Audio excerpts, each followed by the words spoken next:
Hey, look at you, back for more here on the Sixers Talk podcast, brought to you by Wilmington University, Wilmue Works, Danny Pommells, Noah Levick, our producer Ben Berry, and of course Amy Fadool in all her shining glory, blessing us with her presence.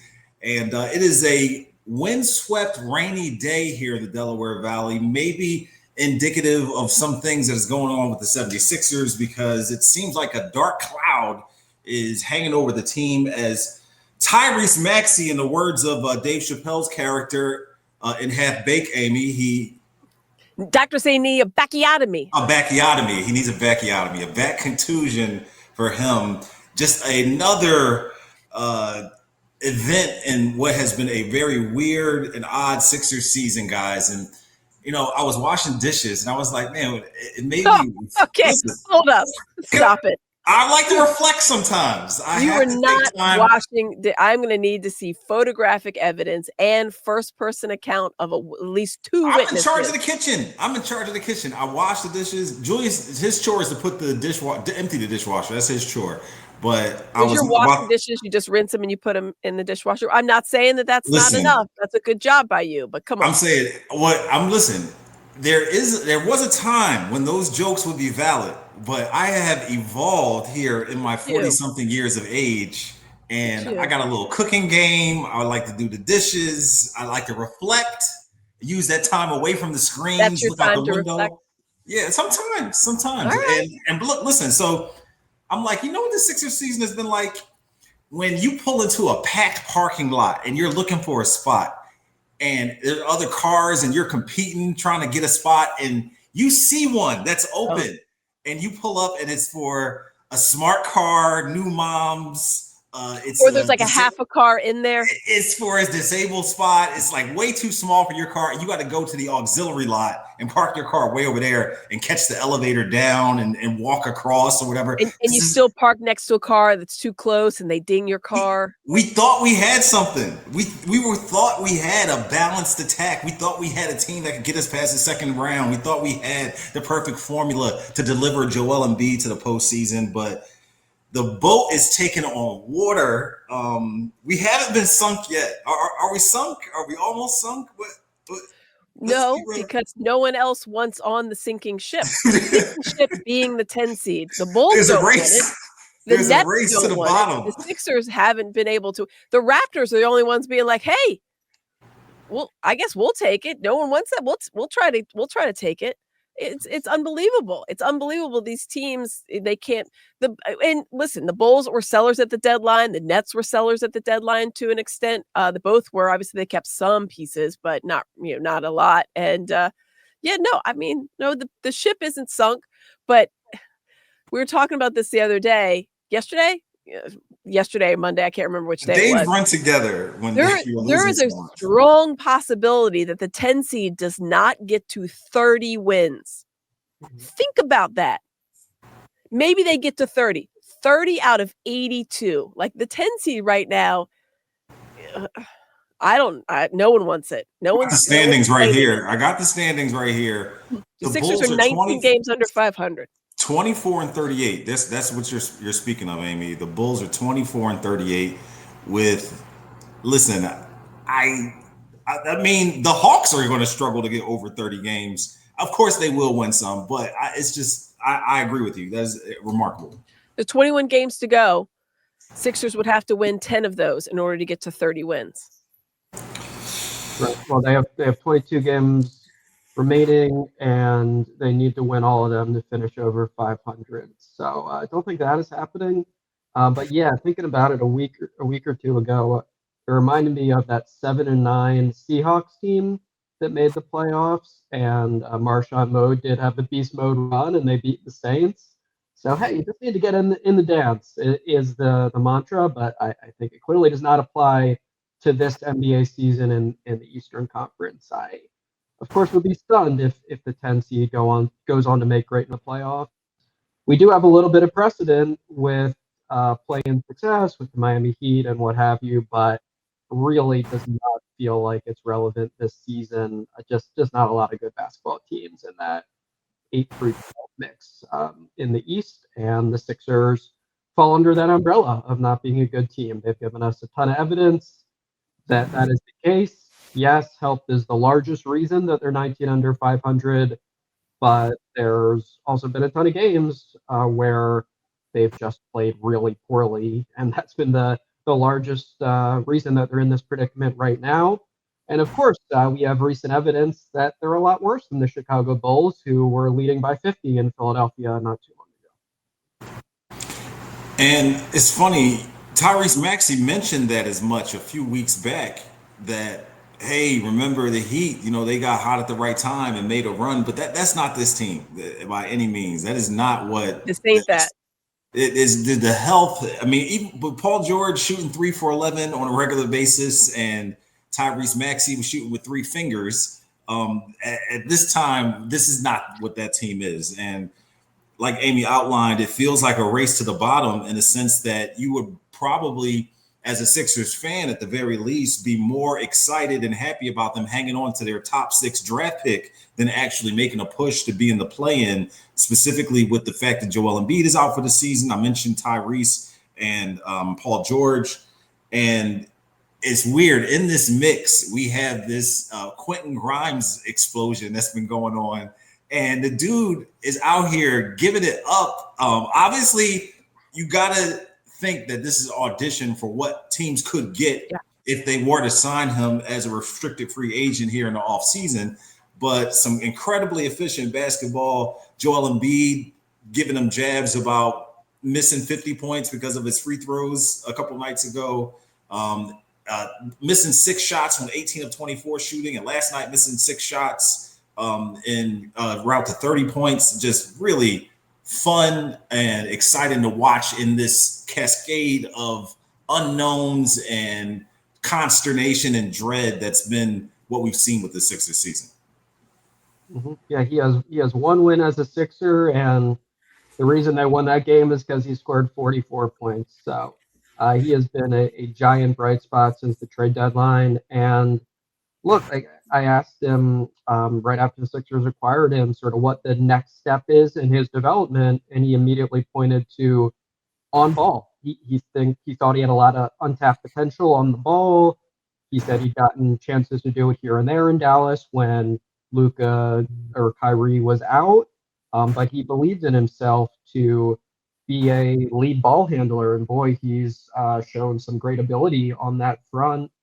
I don't think anyone envisions him being a starting point guard in the NBA with a fully healthy team, but he's done well in Maxey-less minutes. And then last night, Tyrese Maxey sideline, Quentin Grimes is your starting point guard, and he looked awfully comfortable in that role. He's, I think, got a lot more to his game than many people realize. Not just a three-point shooter, has some shiftiness in the open floor, some sneaky explosiveness, I would say.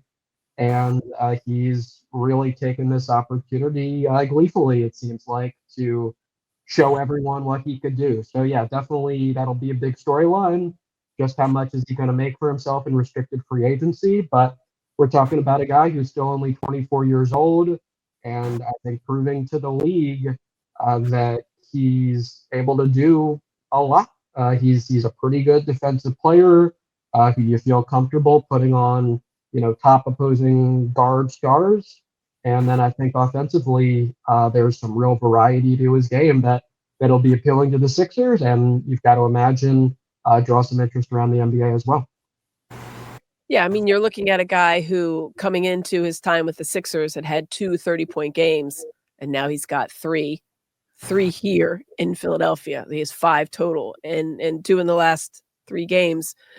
And then in the game that he didn't score 30, he scored 14, but he had 9 assists, which is a career high. And I think Noah hit the nail on the head when he has shown that he has a lot more shiftiness, a lot more athleticism. You knew he was a good 3-and-D guy. That's kind of what he was billed at. And you have to go back to when he was with the Knicks to really kind of see what he was probably capable of when given the minutes. And his size, I think, really is an advantage for the Sixers. That's been the kind of a question mark, if you want to go that far, about if you had a Jerry McCain and a Tyrese Maxey backcourt, obviously similarly sized as far as 6'2". Quentin Grimes is a much rangier, much longer guard.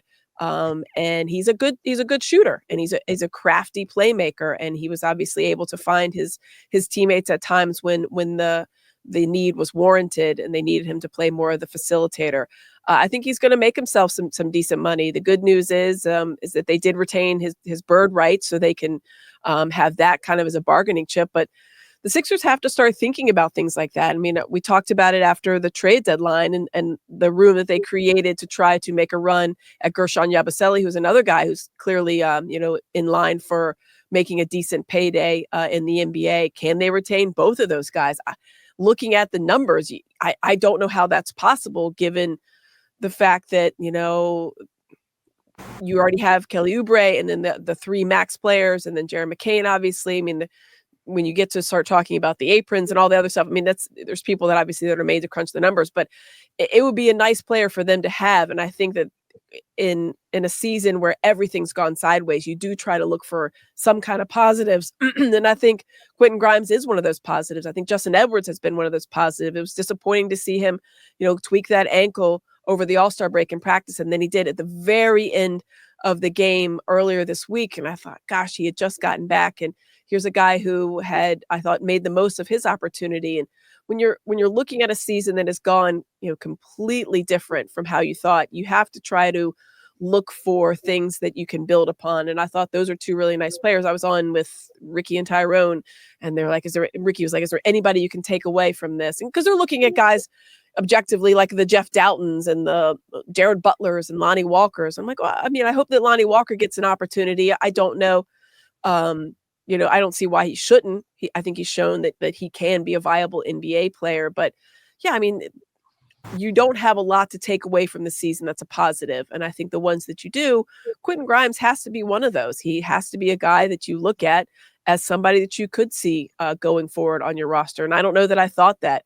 There was a joke out there on social media, like, how rough is it for Mavs fans? Like, they had like a timeline. Of course, it was the Doncic trade, and then it was AD getting hurt, right out of the gates. And then it was like, oh, and by the way, Quentin Grimes dropped 44. And I'm like, I mean, that's obviously not the worst trade the Mavs have done, but it's certainly not helpful when they lost Kyrie's out for the season. Yeah, when they lost Kyrie, they'd probably really enjoy to have Quentin Grimes come off the bench or now in a starting role, especially when they're seeing what he's doing with the Sixers. So it's tough sledding down there. We don't feel bad because it's really tough sledding here, like mud sledding, which is just not a good recipe for sledding. Anybody that's tried to do that. Daniel, I know you have.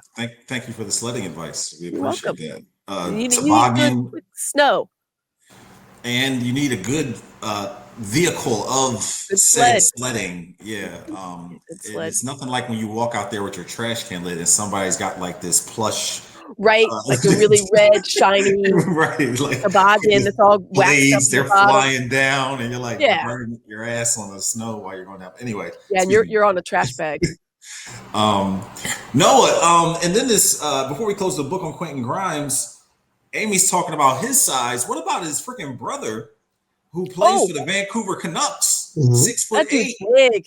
He's like the biggest dude in the NHL. He's like 6'7". And Tyler Myers is his name, defenseman for the Vancouver Canucks. I mean, a 6'8". I mean, I don't know what else he might be. Maybe a center, a 6'8" center in the hockey. But I think he's a very long-time defenseman.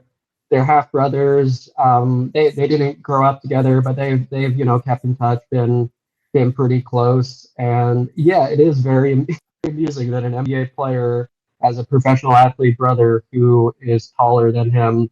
And yeah, that got me thinking about some of the little like NBA, NHL connections. Popeye Jones, former Sixers assistant coach, his son Seth Jones is also an NHL defenseman. And then the Warriors, longtime medical guru Rick Celebrini, his son is Macklin Celebrini, who's I think up there with Matvey Michkov for NHL Rookie of the Year contention. So some little strange connections between the sports, but yeah, that did strike me as very funny that Quentin Grimes is the shorter among those two brothers, but certainly compared to the average person, he's got good size and like that. Yeah, but with the brothers, not the case, not the taller one.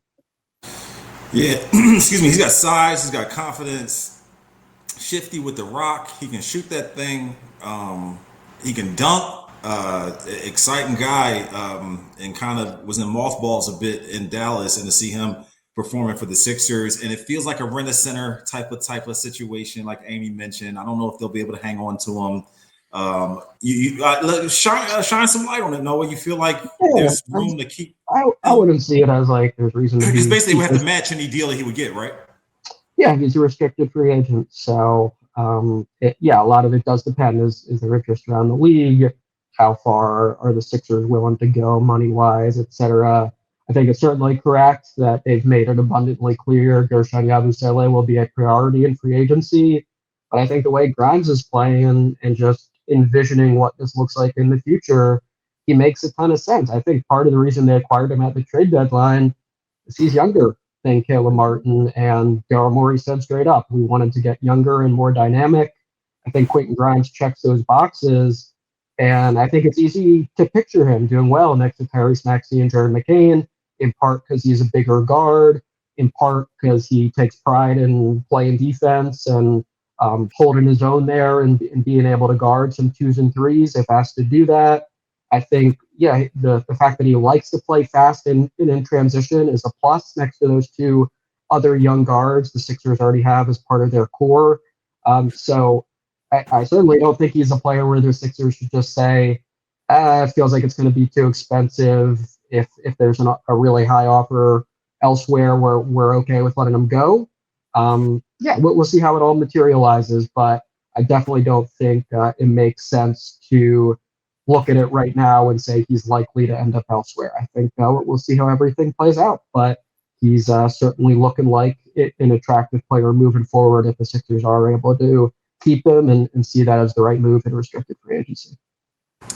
Let us take a quick time out here on the Sixers Talk podcast, if you will. We, of course, brought to you by our title sponsor, Wilmington University. Learn how you can apply prior credits and experience toward your degree at Wilmington University's virtual transfer and degree completion day on Wednesday, March 26th. Check out those details at wilmu.edu/transfer day. And continuing to look for positive storylines and things of interest. It is so easy to pile on to the Sixers team right now. They've lost 13 of their last 15. But in the fun anecdotal things that happens in an NBA basketball game, again, this is along the storylines of looking for positive things with this team. Andre Drummond commits a personal foul last night on the opening tip-off, where he grabs Naz Reid's arm with the offhand. Like, no time has expired on the clock. This is not to overshadow the fact that he has been doing yeoman's work in the stead of Joel Embiid. Just a funny anecdotal thing that he's already bigger. He's bigger than Naz Reid. Yeah, he's still trying to get leverage. Honestly, very good call. Like, they caught him. He had his hand in the cookie jar, and they saw exactly what he was trying to do, and it did burn him because then 6 minutes later he gets a second foul and has to sit. So he tried one of those little veteran tricks and was unsuccessful in that attempt. Yeah, I think he's gotten away with that probably before in his 13 years, and he thought, man, sneak one in here. Nope. He's already bigger than the guy. Right. It's hard to hide when you're that big. With that said, though, really, if you want to, we haven't really been talking about specifically what happened last night with Minnesota, but a deflating loss in the sense that you had that hope. They teased you with that, we're going to fall behind and come back and be neck and neck. And then the fourth quarter comes and Mike Conley's shot. It was 80-80. And Mike Conley's buzzer beater at the end of the third quarter. As soon as that went in, you felt it. Was just like, I aim at it's things like that. Aim. And I was just like, you're right, Jim. It's things like that.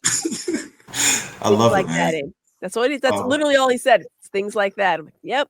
I don't think that I thought they'd go on like whatever it was, like a 21-6, whatever that was, 24-7 run at that point. And it was like, okay, just kidding. But there was things to enjoy about that game. Even though it was a bit sloppy, there were turnovers and stuff like that you might have thought. Yeah, it was slow out of the gates. You thought, all right, maybe they could win a sloppy game like this, a game that wasn't, technically well played. But no, when you hit what they hit? No, 9 threes, and the T-Wolves hit 18. That's Dante DiVincenzo went crazy for a bit. Naz Reid was hitting threes. Like, you No. This is supposed to be heaping level Andre Drummond, though. I was trying to avoid the doom and gloom. It's so easy to latch on to the low Andre hanging Drummond, fruit. previous 2 games have played really well, and he had that funny post-game comment about how he didn't know how important the big toe was. You never know what you got until you don't have it. Yeah. And he just talked about how his athleticism had taken a hit. He couldn't really propel himself. His jumping wasn't as good. His pivoting wasn't as good, and the poor big toe. It doesn't get any respect. Listen. Or some injury reports call it the great toe. I feel like anyone that has seen Deion Sanders' foot would be reinvigorated about. Listen, I mean, about the man's feet. It was such or common lack thereof, knowledge. because he's missing some toes. I mean, he embraced talking about it and revealing it. So I felt like anybody would have been like, "Yo, listen, let me take care of my feet." If they ever seen that, maybe Andre Drummond wasn't impacted that way. But no, I interrupted you. You were about to say something. No, I mean, I think he was really struggling for a while, and it was one of those deals where he just kept trying to come back, and then he would play for a minute or two, and you're like, yeah, he's still not healthy. I think the Sixers have had quite a bit of that happening this season with multiple players. But boy, I mean, in that 25 and 18 performance versus Portland, it was vintage Andre Drummond, and he even had a block last night where it was initially called a goaltend, then overturned upon a successful challenge, where he got well above the rim to swat that thing away. And I think he's only 31 years old. There's still some bounce in there when he's fully healthy, but you need 10 toes to do it. It's funny, too. It reminds me, I think that there's a Pop Smoke song that they play at Wells Fargo Center during the pregame routine. 10 toes on the block like I'm Drummond. Andre Drummond needs 10 toes on the court, working well to be Andre Drummond. And we have learned that, and he has learned that this season. Can we just shout out Noah's knowledge of Pop Smoke? I mean, I think it was just because of that song. I might have had a little curiosity and found it. But because it's not every day you hear a lyric with Drummond in it. So 10 toes on the block. Yep. 10 toes on the block. Pop this Smoke. man is in a lot of NBA arenas. I'm sure he has had a full variety of pregame warm-up festivities. If you want to talk about pregame stuff, I don't know if we discussed it before. I'm trying to positive stuff still staying positive. Steph Curry, Jared McCain, super locked in and like absorbing every iota of moments of Steph Curry's warm up, and we got treated to a Steph Curry dunk in that game that he says never going to happen again. He's coming off the 56 points, the Nick Sirianni stuff. It was just come on, man. Superstars type stuff. And we've been listen. This isn't even the height, Amy. This is not the height of the Steph Curry stuff. We had the Steph Curry cam on Sixers pregame that just followed him around the entire time. So just because his pregame warmups are a thing of beauty. I would just watch those rather than watching some of the game. His pregame warmups they're off. There's a reason people mimic them. It's not just because it's Steph Curry and something fun. Obviously, it's it's related to him and his headspace and how he gets ready for the game. But his pregame warmups are ridiculous. The dribbling drills, the shooting drills, like where he shoots from. It's really something to watch. And seeing Jared McCain want to take that in, that was very, very cool. I'm just saying, they talk about face of the league stuff and the old regime and LeBron and KD and Steph and all those guys retiring and Tatum and Anthony Edwards and Anthony Edwards does not want to be the face of the league. But if you want it or not, when Steph shows up, there is a frenzy. Period. Yeah. The Golden State Warriors fans show up.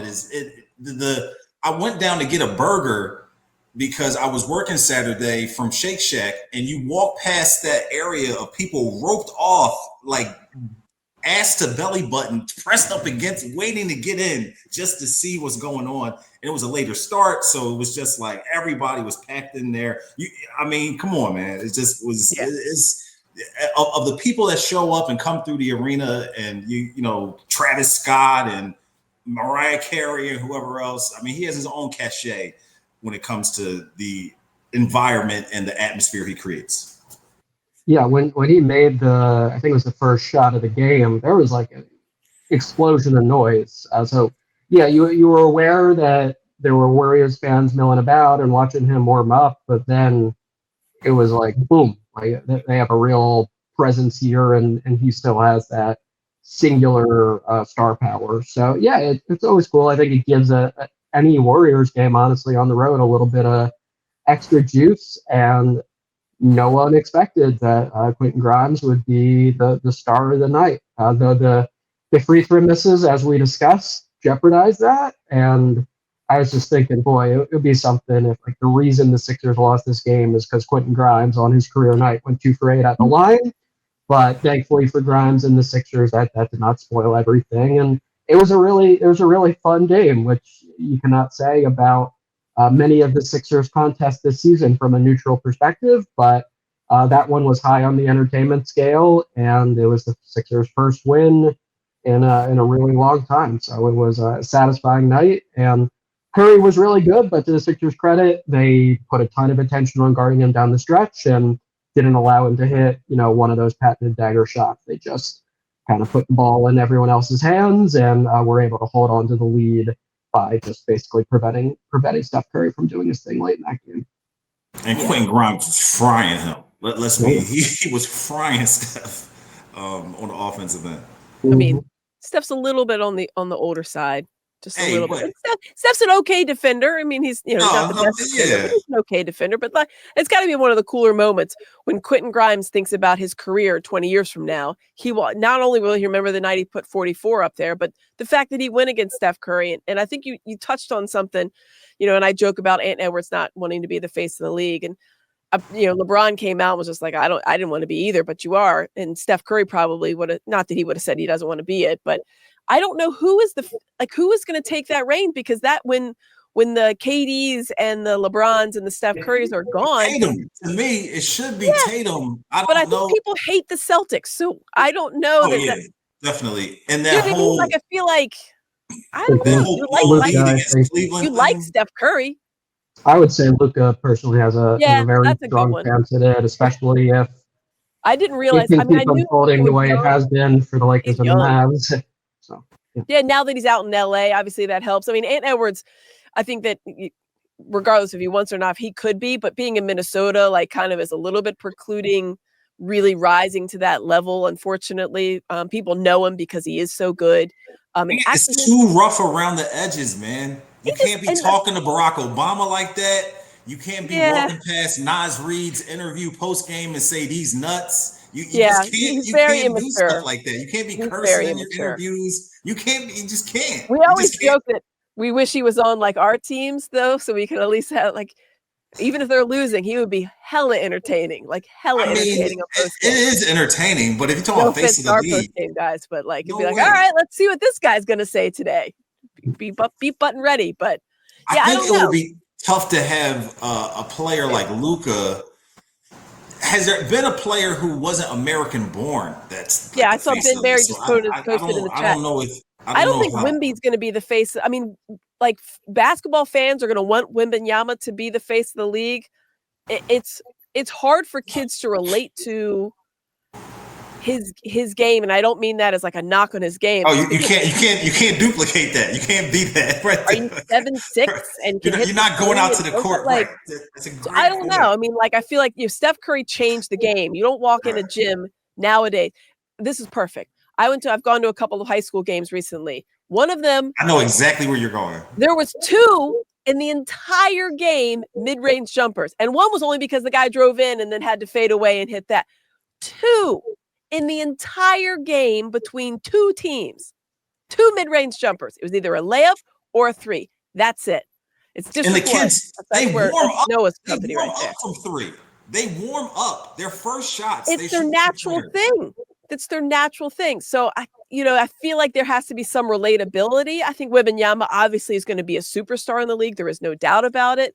But yeah, I mean, Tatum would be the first choice. I think maybe that's because we're in Philadelphia and I'm like, Boston. I don't want a guy from Boston. I think to your point too, it's when we were younger, we used to try to if I could dunk like Mike, like Dominique, right. If I could get up there like that. These kids want to bomb away they want to shoot from half court like Steph. They want to be they want to. Yeah, that's why people watch his warm up. they want to emulate that. So I think that's a great point. I did want to say quickly too before we get out of here, Amy, Mike Tirico, was in South Philly. That he was. NBA is coming to NBC in the fall. He's getting some reps here with this. He is calling a Celtics game. He called a Sixers game. Kate Scott joined you guys in the broadcast. What was it like with Tirico? Did you talk to him? Did you bump into him? What was the interaction? Yeah, so he was in and around here. We did an interview with him before in our studio, and then obviously he was down on the court, and then he was part of our pregame show and a little bit on the postgame show as well. And the thing that, as a broadcaster, and I know you guys can appreciate this, like sometimes you just sit back and you think like, wow, that guy's just really good. Super polished, so polished. I mean, he used to call basketball. Like I remember Tirico calling basketball when he was at ESPN and obviously ABC to an extent too. And he called college games, but it had been a hot minute. I mean, you're looking at 10, 15, 10, I think it was 12 years. So the fact that he can just so smoothly step in and to a local broadcast, I mean, national games are one thing. A local broadcast, as we all know, has a certain flavor, and you can call it home cooking or whatever. But that's the idea of it. That's why you have a home broadcast.